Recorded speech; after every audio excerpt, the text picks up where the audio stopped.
Buckle up, things are going to get mean. Welcome to MsMojo, and today we'll be counting down our picks for the top 10 Mean Girls moments. For this list, we're taking a look at the most memorable scenes from this highly quotable comedy. Number 10. Hair full of secrets. In the name of all that is holy, will you look at Karen Smith's gym clothes? Whether you're a queen bee or a social outcast, everybody in high school talks behind each other's backs. Upon meeting fellow misfits Janice and Damien, naive Katie is informally introduced to the Plastics. We're the Plastics. They're teen royalty. If North Shore was Us Weekly, they would always be on the cover. Treated like royalty even during gym class, Regina George is carried out onto the field where her minions await. Karen Smith is the very definition of a blonde bimbo, attempting to catch a football with her psychic breasts. Gretchen Wieners isn't exactly a brain either, but she does have a big head of hair full of juicy gossip. That's why her hair is so big, it's full of secrets. We wonder if her father's secret recipe for toaster strudel is in there. I don't think my father, the inventor of toaster strudel, would be too pleased to hear about this. Number 9. A cool mom. Regina George is flawless. She has 2 Fendi purses and a silver Lexus. I hear her hair is insured for $10,000. If you want to know why Regina George turned out the way she is, look no further than her parents. Make sure you check out her mom's boob job. They're hard as rocks. Concerned with being cool above all else, Regina's mom gives her daughter whatever her heart desires, including the master bedroom. This is your room?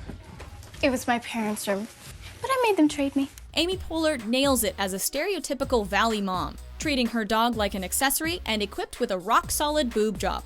If you need anything, don't be shy, okay?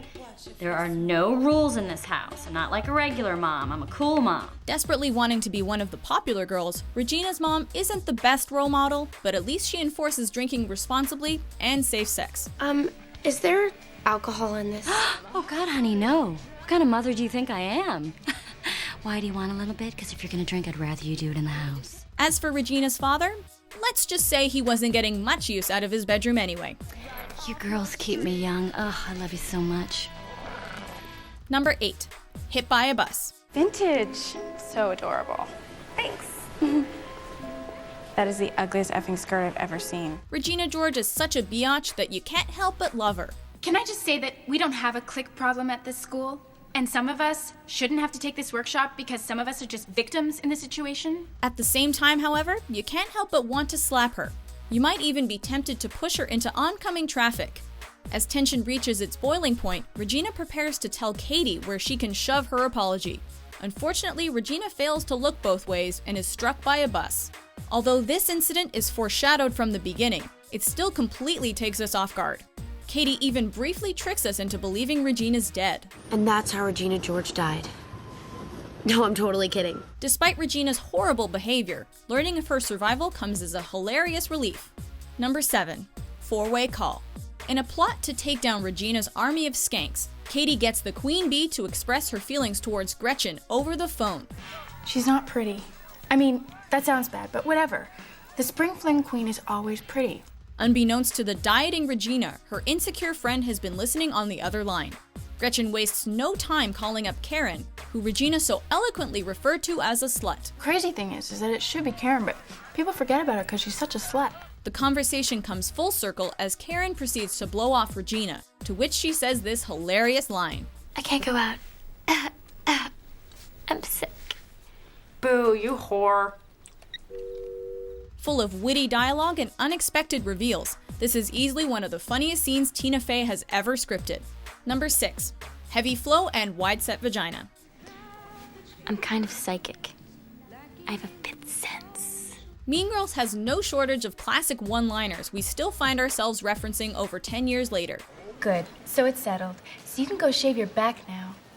Bye, Jason. This one in particular never fails to put us in stitches.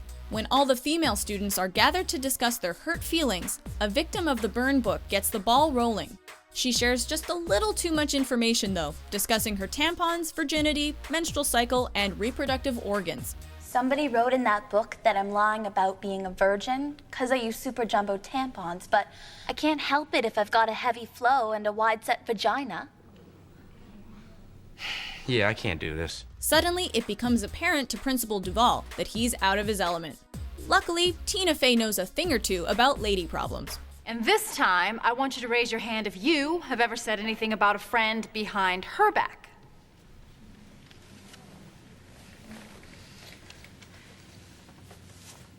Open them.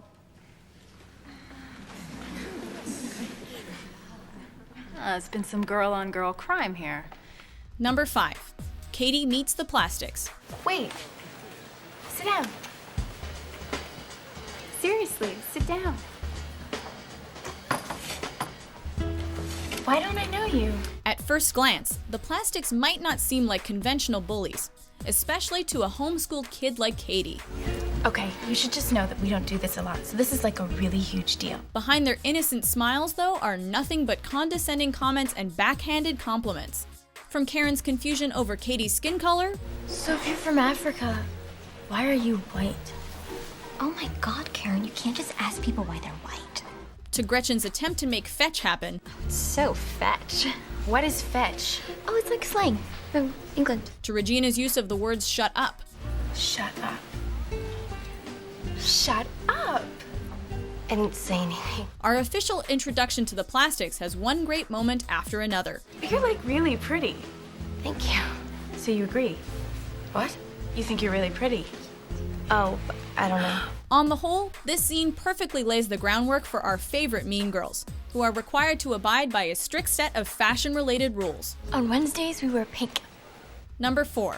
Regina's weight gain. They're these weird nutrition bars my mom uses to lose weight. Give me it. As part of her plan to destroy Regina George, Katie tricks her into going on an all-carb diet. Is butter a carb? Yes. When Regina wears sweatpants on a Monday, her lunchtime rules come back to bite her in the fat ass. You can't sit with us!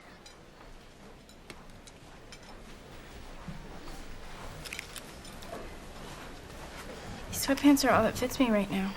Even more degrading, Regina is reduced to shopping at Sears. Ma'am, do you have this in the next size up? Sorry, we only carry sizes 1, 3, and 5.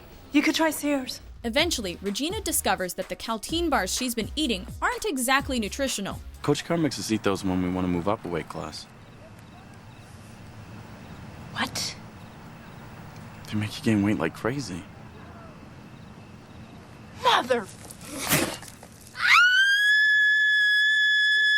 The vengeful look of realization on Regina's face is truly priceless, while her ensuing hissy fit will have you laughing until it hurts. Learning of Katie's deception, the queen bee declares all-out war. This girl is the nastiest skank bitch I've ever met. Number 3. Animal World versus Girl World. And when did it become okay for one person to be the boss of everybody, huh? Because that's not what Rome is about. We should totally just stab Caesar! If people always gave in to their primitive instincts, Katie likely would have taken a much more animalistic approach in her vendetta against Regina. When Regina uses the hunky errand to make Katie jealous, she practically invites her to jump across the lunch table and have a jungle cat fight. Since this is Girl World, however, Katie's only option is to be as two-faced as her frenemy. Of course, if Katie actually told Regina what was on her mind, it would only be a matter of time until they started pulling each other's hair extensions out. Regina, wait, I didn't mean for that to happen. To find out that everyone hates me, I don't care. Number 2. Jingle Bell Rock. Please welcome to the stage, Santa's Helpers doing Jingle Bell Rock. At the Winter Talent Show, a risque rendition of Jingle Bell Rock causes Katie's parents to show concern, while Regina's mom tries to get in on the action. A last-minute change ultimately throws the entire routine off balance. Gretchen, switch sides with Katie. But I'm always on your left. Resulting in a boombox colliding into Jason's head. Fortunately, Katie thinks quickly on her feet and salvages the performance. What a bright time, it's the right time to rock the night away. It's a triumphant moment for the plastics. Alas, all the Christmas magic in the world isn't going to make fetch happen. Sorry, Gretchen. That is so fetch. Gretchen, stop trying to make fetch happen. It's not going to happen. Before we get to our top pick, here are a few honorable mentions. This is Damien. He's almost too gay to function. Nice to meet you. Don't have sex, because you will get pregnant and die. Don't have sex in the missionary position. Don't have sex standing up. Just don't do it. Promise? Okay, everybody take some rubbers. Yo. All you sucker MCs ain't got nothing on me. Is your muffin buttered? What? Would you like us to assign someone to butter your muffin? My what? What? He's a good kisser. He's your cousin. Yeah, but he's my first cousin. Number 1. She doesn't even go here. Ron, come quick. They've gone wild. The girls have gone wild. After the plastics burn book becomes public knowledge, all hell breaks loose in the hallways. The feuding schoolgirls are forced to bond in the gymnasium, where epic confessions and apologies are made. Gretchen, I'm sorry I laughed at you that time you got diarrhea at Barnes & Noble. And I'm sorry I told everyone about it. And I'm sorry for repeating it now. Everyone is given a chance to get their emotions out, including this random girl. I just wish we could all get along like we used to in middle school. I wish that I could bake a cake made out of rainbows and smiles and we'd all eat it, be happy. Her heartfelt words are subsequently met with the ultimate punchline delivered by an incognito Damien. She doesn't even go here. She doesn't even go to the school. Where did this girl come from? How did she even get into the building? We never find out. I just have a lot of feelings. All we know for sure is that this is the absolute best moment in the whole movie. Do you agree with our list? You go, Glen Coco. What's your favorite Mean Girls moment? For more fetch top 10s published every day, be sure to subscribe to MsMojo. Hey, get out of here! Oh my God, Danny DeVito, I love your work!